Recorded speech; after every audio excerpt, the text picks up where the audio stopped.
Bueno, ¿qué es el éxito? El éxito para algunos es ser feliz. Pero el concepto del éxito que estoy sacando en mi libro, mi próximo libro, El éxito es una decisión, es más el éxito referido a alcanzar tus metas y tus sueños. Ahora, el éxito es un concepto relativo porque para algunos el éxito es traer un salario a la casa, seguro, a la familia, y eso es el éxito. Para otros el éxito más bien es ascender en la empresa, depende de ser gerente, y para otros quizás el éxito es hacer su propia empresa.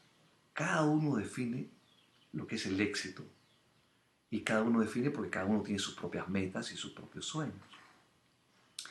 Entonces, en este libro que saldrá a la venta en el mes de septiembre y en el seminario que dictaré el 27 de septiembre en el Colegio Médico, me explayo en los principales elementos que toma alcanzar el éxito. Y este libro es el resultado de básicamente una gran investigación de la literatura existente sobre el tema, muchísimos papers científicos sobre el tema, y también nosotros conducimos una investigación donde entrevistamos a personas que tenían éxitos y vimos los elementos que se repetían. ¿Okay? Y sobre eso justamente trata el libro. Y lo que voy a hacer es, a través de estos videos, voy a ir dándoles algunos de los elementos que encontré en la investigación. Un tema bien importante que no quisiera dejar de lado es que el éxito no necesariamente garantiza la felicidad. Es más, hay mucha gente exitosa que termina siendo tremendamente infeliz. Porque el éxito tiene sus trampas y hay que saber no caer en ellas. También estaré comentando sobre las trampas del éxito. Nos vemos en el siguiente video. El primer paso para el éxito es tener creencias empoderantes. ¿Qué es una creencia empoderante? Una creencia que te ayuda a lograr tus metas. Por ejemplo, sentirte autoeficaz, sentirte competente, pensar yo sí puedo hacer esto, si me esfuerzo lo puedo alcanzar. Son creencias empoderantes. ¿Okay? Ahora, ¿qué es una creencia? Es una idea que tenemos en la mente, que asumimos que es real y que normalmente está inconsciente, no nos damos cuenta que la tenemos y termina regulando nuestra realidad. Entonces, por ejemplo, imagínense ustedes que en el pasado tuviste una mala experiencia, tú eres un jefe y trabajaste con personas y terminaron las personas siendo ociosas. Entonces tú tienes una creencia internalizada en base a tu experiencia del pasado, que las personas no les gusta trabajar o son ociosas. Entonces, ¿cómo te vas a comportar en la oficina? Tiene que ver mucho con esa creencia. Vas a ser desconfiado, vas a ser más controlador, porque esa creencia está regulando tus conductas. ¿Ok? Entonces, ¿y por qué las creencias son tan importantes? ¿Por qué tenemos que tomarlas en cuenta? Porque todos tenemos en la mente un mecanismo de consistencia. ¿Qué significa eso?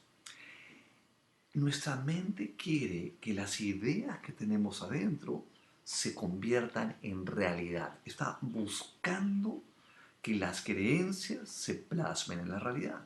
Entonces, si yo tengo una creencia, yo sí puedo vender ese producto, por ejemplo, voy a perseverar para que se vea en la realidad, porque mi mente quiere la consistencia. Pero si en mi mente tengo una creencia limitante y yo no puedo vender ese producto y a la primera que voy a venderlo me dicen que no, encontré la consistencia y por ende lo sigo intentando. Entonces, tener creencias empoderantes me permite seguir en el ciclo del éxito más tiempo. Y por eso termina siendo tan importante. Ahora, por ejemplo, se habla mucho de la visión en las empresas. Para mí la visión es una creencia. Por ejemplo, cuando entrevistamos a Ángel Añaños, ellos tenían la visión de que en un número de años iban a ser la empresa más importante peruana en el rubro de las gaseosas. Y bueno, esa visión, que termina siendo una creencia compartida por sus hermanos y finalmente por la empresa, finalmente terminó convirtiéndose en realidad. Porque esa visión nos ayudó a seguir en el ciclo del éxito. Entonces la pregunta para usted es, ¿en qué medida usted tiene creencias empoderantes o creencias más bien limitantes que le impiden seguir en el ciclo del éxito y alcanzar sus metas y objetivos. Una pregunta muy importante en la cual debemos reflexionar. Nos vemos en el siguiente video. Bienvenidos al videoblog Liderazgo para Todos del Comercio. Le hemos puesto su nombre a este espacio porque en realidad pensamos hablar de temas relacionados al liderazgo, pero no solamente al liderazgo de los gerentes, al liderazgo de los jefes, a la cultura, al clima empresarial. Vamos a hablar también de todos los temas relacionados a la mejora personal. A todos los, por ejemplo, temas como control del ego, cómo mejorar tu disciplina, cómo ser más feliz, cómo ser más inteligente emocionalmente, cómo tener más éxito en la vida y temas relacionados a la crianza, como por ejemplo crianza de los hijos, cómo lidiar con los hijos, cómo mejorar el matrimonio. Son temas que tocaremos en este espacio que será semanal. Yo quisiera contarles una historia. Cuentan que había una persona que estaba cortando unos árboles, era leñador, y cortaba los árboles en el bosque. Pero se había pasado todo el día en un árbol y cortaba y trataba de cortar, pero no avanzaba en el árbol. Y se acerca una persona y lo ve y le dice, oiga, pero si su sierra no tiene filo, ¿qué hace? Y él le dice, no puedo parar. No puedo parar porque tengo muchos árboles que cortar. Y esta es una historia interesante porque hoy día todos vivimos muy apurados, muy estresados con nuestras metas y hay veces que no nos damos la oportunidad de parar y afilar nuestra sierra. Es decir, mejorar, aprender, adquirir nuevas habilidades, adquirir nuevas destrezas. Esta columna, este espacio que tenemos semanalmente, la idea es que usted pueda afilar su sierra, mejorar como personas, como seres humanos y por consiguiente como líderes. Los espero en el siguiente video. Nuestras expectativas son más importantes de lo que usted se imagina. A ver, hicieron una investigación, ¿no?, con un grupo de personas que les ponían una plancha caliente en la planta del pie. Y tenían, bueno, habían diferentes calores, una que era tibia, una caliente y una muy caliente. Y ellos tenían que decir qué tanto dolor sentían. Bueno, resulta que como se le dijo a la gente que iba a recibir la plancha intermedia, es decir, un caliente pero no tanto, ¿ok? Y se le puso la más caliente y le preguntaron a la gente qué tanto le dolía, el dolor era similar a la plancha intermedia. En otras palabras, se le puso la plancha más caliente, pero la gente reportó que sentía como la plancha intermedia porque estaba esperando la plancha intermedia de calor. En otras palabras, su sensación de dolor era la que él esperaba. Su realidad se formó en base a sus expectativas. Como comenté en mi página del Facebook, el estudio del vino también es muy interesante. A un grupo de personas se les dijo que se les va a dar diferentes vinos para probar, uno de $5 y uno de $50. Por supuesto que a todos les gustó más el de $50, lo que no sabían ellos, que era el mismo vino. Entonces, su sensación de premio, de sabor, fue concebida en base a sus expectativas. Hasta sus expectativas moldearon su realidad, sus sensaciones. Bueno, cuando usted va a un restaurante, a ver, yo le doy la alternativa y le ofrecen, por ejemplo, un plato, corvina a la plancha con arroz. Y le ofrecen otro plato que dice, rica corvina fileteada con arroz graneado. ¿Cuál cree que le va a gustar más? Bueno, se han hecho estudios similares y la gente que lee un plato más sofisticado, por más que sea el mismo plato, termina sintiendo que el plato más sofisticado le gustó más, porque de alguna forma termina sintiendo lo que sus expectativas esperan. Entonces, así se han hecho muchísimas investigaciones. Hay mucha investigación de las expectativas y, por ejemplo, los jefes con los subordinados, en qué medida el jefe espera que un subordinado sea bueno, termina siendo tremendamente importante para que efectivamente el subordinado sea bueno, porque lo que uno espera termina convirtiéndose en realidad. Entonces, que le quede claro que nuestras expectativas transforman más que la realidad la forma en que la percibimos. Entonces, tenga esto en mente y trate de tener expectativas positivas y lo positivo entrará en su mente. Hasta el próximo video. En el video previo hablamos de la importancia de tener expectativas positivas y cómo las expectativas terminan haciéndote sentir la realidad en base a lo que tú esperas. Eh, Hay muchísima investigación hecha con expectativas, por ejemplo, el tema del placebo. Ustedes saben que hay muchas personas que tomando una pastilla de azúcar se curan enfermedades porque esperan que se van a curar. Hay inclusive una estadística, el 50% de los antidepresivos no pueden superar el placebo. Es decir, le da a una persona la pastilla de azúcar, le da un antidepresivo, los dos mejoran porque uno espera que se va a curar. El placebo es muy importante y tiene que ver con expectativas. Entonces, pero hay un tema importante acá que vale la pena mencionar, que es que cuando tú tienes expectativas positivas y estas no se cumplen, terminas sintiendo mal. Entonces, las expectativas, manejar tus expectativas termina siendo una estrategia para que tú puedas regular, ¿no es cierto?, tus emociones. Si tengo muy altas expectativas todo el tiempo y no las logro, no voy a sentirme muy feliz, más voy a entrar en una especie de ciclo negativo. Entonces, hay que saber regular tus expectativas. Está demostrado que cuando uno tiene expectativas, ¿no es cierto?, y se cumplen, hay un aumento en un neurotransmisor que se llama dopamina. Y entonces, cuando tú cumples tus expectativas, te llenas de dopamina y te sientes súper bien, pero cuando eso no ocurre, baja la dopamina, te sientes mal. Entonces, un consejo de las personas que están en el mundo de la felicidad es regula tus expectativas. No esperes tanto, más bien sorpréndete. Espera menos, logra más. Y es interesante de un punto de vista de felicidad. Pero hay un punto de vista totalmente contrario, que es el punto de vista del logro, de las metas. Porque en la teoría de las metas te dicen que en la medida que tú te pones metas agresivas, importantes, tú logras más, alcanzas más. O sea, porque tener metas importantes ayuda a que te concentres tu atención, te motiva. Entonces, por un lado, la teoría de la felicidad te dice que no esperes tanto y sorpréndete en la vida, vas a ser más feliz. Y por otro lado, la teoría de las metas te dice ponte metas recontra agresivas porque eso va a hacer que tú y la organización se impulsen a alcanzarlas. Aquí hay un tema donde la felicidad no va tanto con el tema de los objetivos y las metas en la empresa. Y es un tema interesante, hay investigación que promueve ambas teorías. Yo le dejo la decisión a usted. ¿Qué es más importante para usted? ¿Alcanzar, lograr o ser feliz? ¿En qué medida puedo combinar ambos? Es una excelente pregunta. Nos vemos en el siguiente video. Bueno, el día de hoy quiero hablarles de un tema bien importante que tiene que ver con el tema de nuestros hijos.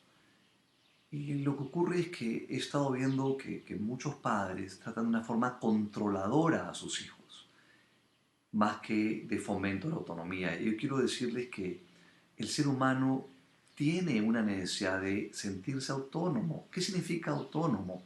De poder elegir su destino, de poder decidir, de sentir que él controla su vida. Y muchos padres terminamos, entre comillas, castrando a nuestros hijos, obligándolos, diciéndoles lo que tienen que hacer, gritándoles, castigándolos, muchas veces maltratándolos, de una forma muy controladora. Entonces, a ver, aquí quiero darles algunos consejos. O sea, lo primero que quiero recomendarles es a sus hijos, trácenle la cancha. Así como una cancha de fútbol tiene sus límites, usted defina cuáles son los límites, las reglas de la casa. ¿No es cierto? Se come a tal hora, la tarea se hace primero antes de entrar a redes sociales. Son ejemplos de trazar la cancha. Una vez que tenga la cancha trazada, deje que su hijo se mueva con libertad dentro de la cancha, que pueda jugar su partido dentro de una cancha establecida. De ahí, trate de no ser controlador, de no decirle lo que tiene que hacer o de no forzarlo con estrategias controladoras. Por ejemplo, una cosa típica usada por los padres es decirle que a su hijo que haga tal cosa. Y si el hijo no quiere hacerla, entonces usamos estrategias controladoras como, mira hijo, todo lo que hago por ti, mira mis ojeras que me quedo trabajando por ti, hijo, hasta tarde. Todo eso es meterle culpa y es una estrategia controladora para que el chico haga algo. En lugar de usar estrategias controladoras de esa forma, si yo quiero que haga algo, entonces, si yo quiero fomentar la autonomía, tengo que hacerlo de otra forma. Por ejemplo, le explico por qué es importante que lo haga. Por ejemplo, si quiero que mi hijo cuide a su hermanito, entonces le digo, mira hijo, yo voy a salir y es bien importante que lo hagas porque a tu hermano le puede pasar esto y lo otro y que queremos cuidarlo y en fin, un niño chiquito no sabe cuidarse, en fin, le explica el por qué es importante. Y luego empatice con él, dígale, entiendo que no te gusta, a mí tampoco me gustaría. O sea, de alguna forma esa empatía hace que sea menos controlador. Luego dele cierta libertad. Bueno, hijo, pero tú decides cómo inviertes tu tiempo. Dele libertad todo el tiempo y evite incentivos controladores, como decir, te quedas a salir tal cosa, te doy tal otra, te doy tal premio, te doy tu regalo, te doy... Eso termina siendo controlador, porque el chico termina siéndolo controlado por un incentivo. Yo sé que ser padre es muy difícil, nadie nos enseña a ser padre, pero su hijo tiene una necesidad de autonomía que necesita satisfacer. Si no la satisface, hay dos posibilidades. O que de alguna forma sea una persona más insegura, más sometida, o que se convierta en un rebelde y termine haciendo cosas que usted no quiere. Trate de fomentar la autonomía de su hijo porque es lo mejor que puede hacer por él. Nos vemos en el siguiente video.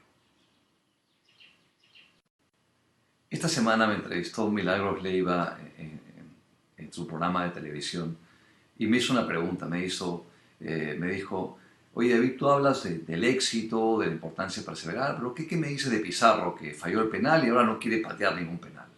¿Debería seguir pateando penales Pizarro?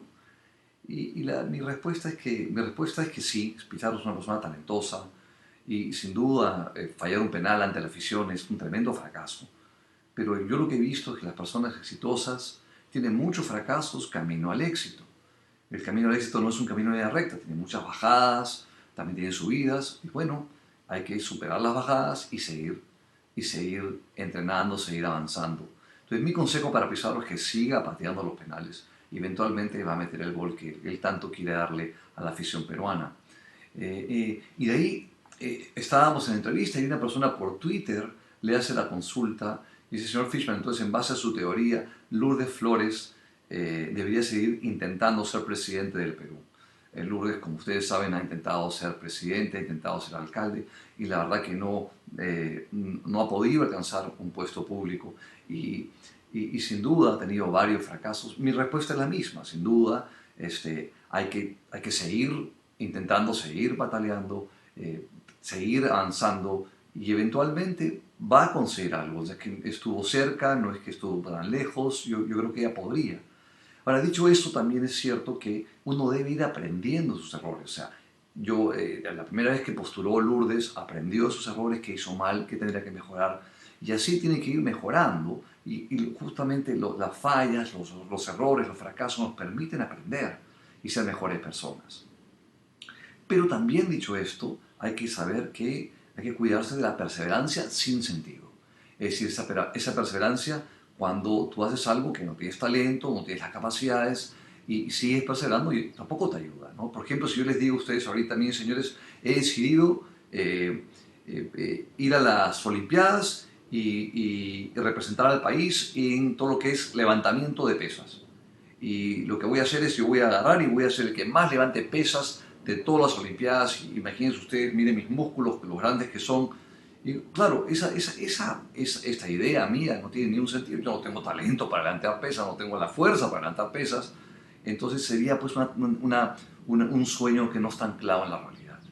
Y lo que plantea el capitán Stokes, que fue una persona que fue capturada en Vietnam, él cuenta su historia. Él dice, Miren, cuando a mí me capturaron habían tres grupos de personas. El primer grupo era el grupo de los pesimistas que decían, uy, nunca vamos a salir de esta, nos van a simplemente matar. Y bueno, ese grupo murió. Estaba en el grupo de los optimistas idealistas, uy, nos sacan mañana, en 2 meses, en un mes. Ese grupo murió. El grupo que vivió fue el grupo que sabía que los iban a rescatar, pero que iba a tomar tiempo. Ellos salieron después de 7 años. Ese grupo fue el que sobrevivió. Un optimismo con realismo, un optimismo anclado en la realidad. Entonces, yo quisiera terminar con una historia. Me encanta terminar estos videoblogs con una historia. Y cuentan que habían dos ranas que estaban caminando en un establo y caen a un porongo de leche. Una de las ranas era una rana muy pesimista que decía, uy, nunca salimos de eso, es imposible salir del porongo, tenía creencias limitantes y simplemente se abandona y se ahoga. Había una rana que era optimista, realista y decía, no, mira, la distancia no es muy alta, yo sé que puedo ir, yo he saltado mucho más, pero lo que pasa es que saltaba y se apoyaba en las paredes y se resbalaba porque estaban grasosas. Pero la rana seguía pataleando porque ella sabía que sí podía salir y seguía, y fracaso tras fracaso, pero bueno, decía, ¿qué tengo que aprender? ¿Qué tengo que hacer diferente? Y la rana trataba de aprender de sus errores y pataleaba y pataleaba y pataleaba y pataleaba para mantenerse a flote, además, en la leche y no hundirse. Y después de un buen rato de patalear, siente algo duro debajo suyo. Había formado mantequilla. Había formado mantequilla con tanto batir la leche, había formado mantequilla. Se apoya sobre la mantequilla y salta a su libertad. Señores, en la vida hay que patalear y patalear. Nos vemos en el siguiente video. Queridos amigos, el día de hoy voy a hablarles de un tema que pocas veces reflexionamos. Y para explicarles el tema, les quiero plantear la siguiente situación. Imagínense ustedes que van a una casa, llegan a una casa grande en el campo que no conocen. Y tratan de abrir, pero no tienen la llave. Entonces se consiguen, ustedes tienen tanta curiosidad de ver lo que hay adentro de la casa que se consiguen esas cámaras de video con cable. Es un cable que al final tiene una cámara de video y la meten por debajo de la puerta. Y la meten por debajo de la puerta hasta que llegan a una habitación en la casa. Y cuando ven ustedes por video lo que está pasando en la habitación de la casa, se quedan sorprendidos. Ven asesinatos, ven muertes, ven ladrones, robos, agresiones. Y concluyen, caramba, ¿qué casa es esta? Mejor nos vamos de acá y nos vamos rápido. Sacan su cámara y se van. Bueno, esta analogía de la casa es algo parecido a lo que ocurre en la realidad, sobre todo con algunos medios televisivos que muestran solamente la habitación de la casa de la vida, la habitación que contiene la parte negativa. Es típico ver en los medios, y sobre todo en los programas noticiosos, muertes, asesinatos, en fin, huelgas, protestas. Y nosotros vemos solamente una parte de la casa, porque el resto de las habitaciones de la casa, donde pasa lo bueno, no sale en los medios. Entonces sacamos la errónea conclusión que el mundo es una desgracia, que el mundo es negativo.